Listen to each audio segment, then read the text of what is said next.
Halo teman-teman, kembali lagi di channel Ujang Aceng. Dan hari ini Ana mau ngebahas versi paling baik dari villain Marvel Comics ya guys ya. Langsung aja kita masuk.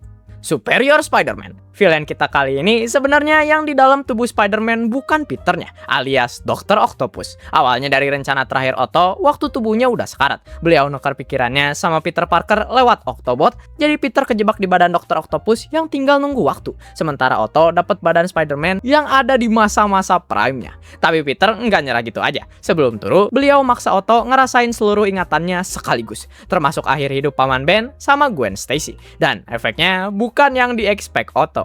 Beliau beneran ngerti kenapa Peter jadi Spider-Man, terus bersumpah beliau bakal jadi Spider-Man yang lebih baik dari Peter sendiri. Beliau bakal jadi Superior Spider-Man. Nah, paham kan? Paham kan? Jadi dari awal sebenarnya beliau serius. Kemampuannya, kekuatan Spider-Man full digabung otak Otto. Beliau nyebarin ribuan Spider-Bot buat ngawasin tiap sudut kota. Ngerekrut pasukan bayaran namanya Spider-Links, ngebuat markas raksasa di Spider Island, sampai ngubah kostumnya pakai lensa fokus dan 4 kaki. Ngikutin persona Dr. Octopusnya. Peter yang dulu keliling kota nyari kejahatan, Otto mah tinggal nunggu laporan masuk. Kebaikannya, justru hal-hal yang Peter nggak sanggup beres. Angka kejahatan di New York anjlok drastis di bawah pengawasan Superior Spider-Man. Beliau nyelesain gelar doktor yang Peter tinggalin bertahun-tahun, ngediriin Parker Industries, dan ngeberesin Kingpin. Dan yang paling jarang orang bahas, beliau juga bener-bener ngurus orang-orang di sekitar Peter, termasuk mulai hubungan tulus sama Anna Maria Marconi, dan jadi keponakan baik ke Bibi May. Kelemahannya, beliau arogan, brutal, sempat ngebuat turun massacre di depan umum dan ngeremehin semua orang. Dan pas Norman nyerang New York lewat Goblin Nation, Otto sadar beliau kalah telak. Osborn ngincer orang-orang yang selama ini Otto anggap nggak penting, dan cuma Peter yang bisa mikirin mereka semua. Jadi beliau ngapus kesadarannya sendiri, sukarela, biar Peter bisa balik lagi. Salah satu alasannya juga, Anna Maria yang di tangan Osborn nggak bisa beliau selamatin. Jadi harapannya Peter bisa. Dan yang bikin momen ini makin berat, beberapa waktu sebelumnya, Otto sempat nemuin sisa kesadaran Peter yang selama ini ngumpet di sudut otaknya. Terus sengaja beliau hapus biar gak ganggu. Makanya beliau sekarang milih buat ngapus pikirannya sendiri secara sukarela, karena ternyata sisa kesadaran Peter yang sempat dihapus diam-diam masih ngumpet di sudut memori Otto. Jadi Otto merelakan dirinya hilang biar pahlawan yang asli bisa bangkit lagi. Pengorbanan paling gede dari orang-orang yang seumur hidup dikenal sebagai villain dog. Agent of Asgard. Wujud ini Loki muda yang kerja jadi agen lapangan buat All Mother, penguasa Asgard. Perjanjiannya sederhana, tiap misi yang beliau selesain, satu dosa masa lalunya dihapus. Jadi ini kesempatan pertama Loki buat mulai dari nol, alias tobat. Masalahnya, di semesta Marvel, Loki punya peran naratif yang keikat ke namanya. Mau seberapa keras pun beliau berubah, semua orang tetap nunggu momen beliau berkhianat. Iya, nggak salah juga sih orang-orang mikir kayak gitu ya guys ya. Hobi ini orang literally berkhianat. Dan nggak cuma seujon doang, emang beneran ada yang ngemastiin itu kejadian. Yaitu versi masa depannya sendiri, King Loki. Sosok tua yang udah nerima sepenuhnya kalau dia emang monster, dan pengen Loki muda ini sama-sama nerima kalau dia jahat. Kemampuannya sihir, ilusi, shapeshift, sama kelicikan standar Loki. Tapi kali ini beliau punya satu teman manusia namanya Verity Willis, yang kemampuannya bisa langsung ngeliat tiap kebohongan. Jadi Loki ngobrol sama satu-satunya orang yang mustahil beliau bohongin. Kebaikannya justru bentuk perlawanan. Loki nolak takdirnya. Beliau sadar satu hal, yaitu kebohongan itu cerita yang diceritain. Artinya kalau beliau bisa jadi dewa kebohongan, beliau juga harusnya bisa jadi dewa cerita kan? Dari sini beliau ngerasain semacam kematian ego. Lahir ulang dengan identitas baru, terus ngalahin King Loki dengan nulis ulang cerita tentang dirinya sendiri. Dan versi baru ini yang nantinya ikut nyelamatin multiverse sebagai God of Stories Loki. Dan iya, dari awal All Mother sebenarnya ditipu King Loki buat bikin perjanjian Agent of Asgard ini. Jadi kesempatan kedua yang Loki kira dia dapat sejak awal udah dirancang versi masa depannya. Tapi meski begitu, Loki tetap jadi baik. Kelemahannya, beliau nggak bisa ngapus apa yang udah kejadian. Semua penghapusan dosa yang beliau kerjain dari awal ternyata sia-sia. Karena orang-orang tetap ingat. Jadi jalan keluarnya harus nerima seluruh dosanya sebagai bagian dari ceritanya sendiri. Terus nerusin hidup. Dan dosa paling berat yang harus beliau akuin ada satu. Sebelum run ini dimulai, ada versi Loki yang jauh lebih polos. Anak kecil yang tulus pengen jadi baik. Dan Loki ini ngegantiin posisi beliau. Jadi seluruh kesempatan kedua yang beliau punya sebenarnya kesempatan yang beliau rebut dari dirinya sendiri yang lebih baik. Agent Venom. Ini salah satu perubahan karakter paling kerasa di Marvel. Hijrah beliau guys. Flash Thompson dulunya kan pembuli Peter Parker di SMA, sekaligus ironically fans nomor 1 Spider-Man. Habis lulus, beliau masuk militer dan dikirim ke medan perang. Di sini beliau kehilangan kedua kakinya waktu balik ke kendaraan yang lagi ditembakin buat nyeret keluar temennya yang luka. Dan akhirnya dapat Medal of Honor dari sini. Jadi waktu pemerintah nyari inang buat simbiot Venom yang mereka sita, mereka nyari orang dengan disiplin militer sekaligus alasan personal buat pengen jalan lagi. Kemampuannya kekuatan simbiot penuh. Dari fisik, bisa nempel di dinding, sama kemampuan ngebentuk senjata dari tubuhnya, ya standar-standar aja guys ya.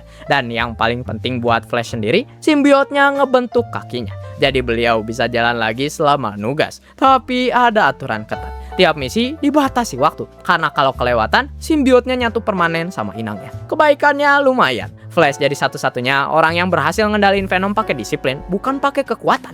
Beliau pakai simbiot yang sepanjang sejarahnya cuma bikin inangnya makin brutal, terus diarahin buat kerja heroik.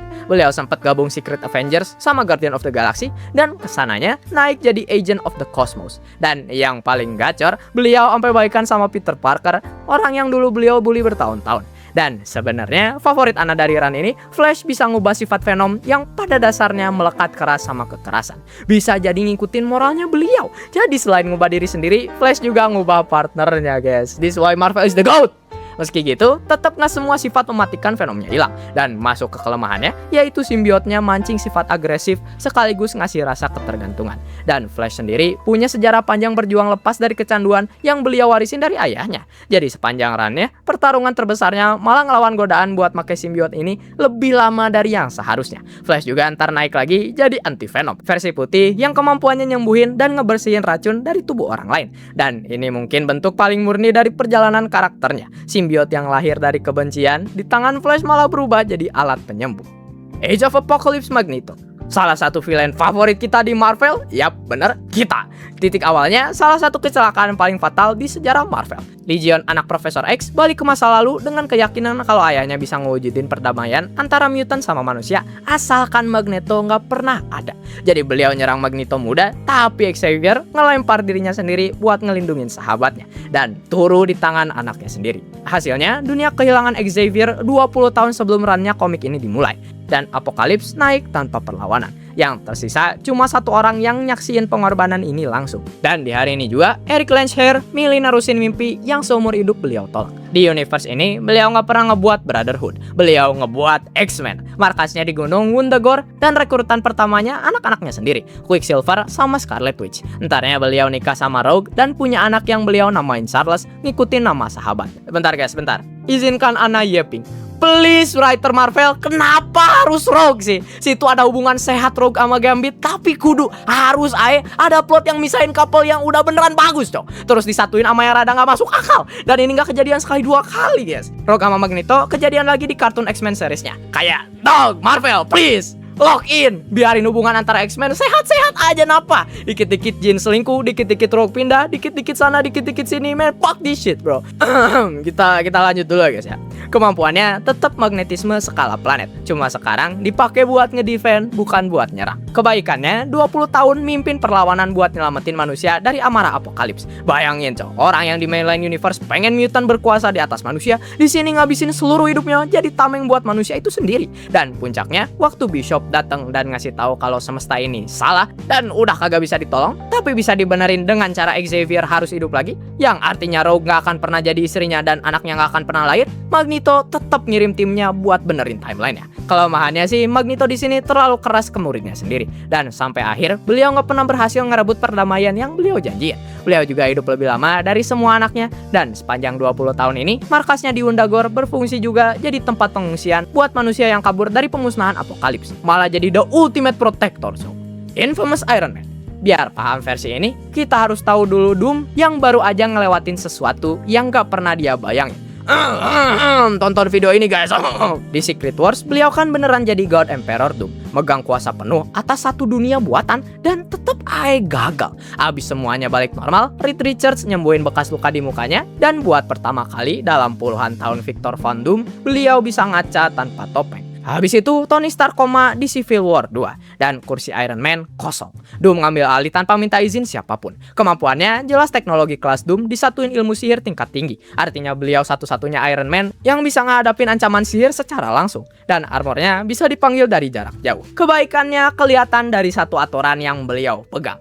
Berhenti ngebuat turu orang. Waktu Ben Grimm ngeburu dan ngajak berantem Doom abis-abisan, Doom nahan diri total dan gak sekalipun ngebalas dengan niat mematikan. Padahal beliau bisa aja. Doom juga ngelawan The Hood, dan alasan yang beliau kasih pas ditanya kenapa berubah drastis, karena beliau pernah jadi dewa dan beliau ngerasa malu sama hasilnya. Ketika dikasih segalanya, beliau gak bisa apa-apa. Kecuali Gojo Satoru tentu saja. Kelemahannya gak ada satupun orang yang percaya. Shield ngeburu beliau. Ben Grimm nolak nganggep beliau apapun selain Dr. Doom. Dan sepanjang runnya, beliau ditolak terus. Ditambah sosok yang ngaku-ngaku ibunya, Cynthia Von Doom, muncul dan pelan-pelan narik beliau balik ke sihir hitam. Beliau juga diam-diam mulai nyari tubuh Tony Stark yang hilang dan ngasih bimbingan ke Riri Williams yang baru mulai jadi Ironheart. Dua hal yang sama sekali nggak ada untungnya buat beliau. Dan pada akhirnya semesta emang nggak ngasih ruang untuk Doom berubah. Selalu gini ya guys ya, giliran mau baik malah kagak bisa dan gak dibolehin.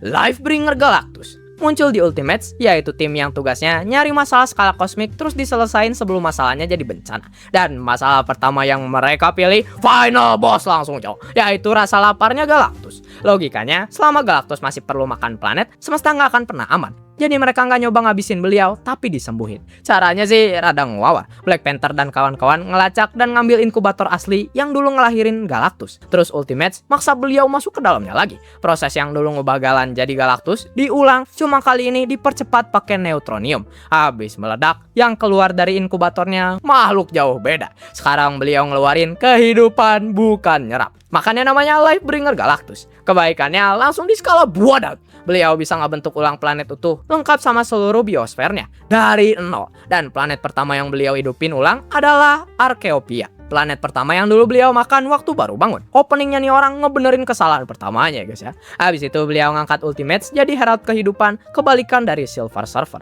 Kelemahannya datang dari alam semesta itu sendiri. Bagaimanapun caranya, Cosmic Order butuh Galactus jadi pemakan karena perannya nyimbangin sesuatu yang lebih besar in the grand scheme of things. Logos alias campuran Master Order, Lord Chaos, dan In-Betweener sampai nyuruh Galactus ngeberhentiin Ultimates. Sampai akhirnya maksa Galactus balik lagi jadi Devourer. Versi yang laparnya nggak ada batas sama sekali. Tapi waktu Anti-Man ngorbanin dirinya sendiri buat nyembuhin Galactus lagi, beliau balik lagi ke Lifebringer. Sebelum ini kejadian, wujud Lifebringernya sempat nemuin sesuatu yang jauh lebih gede.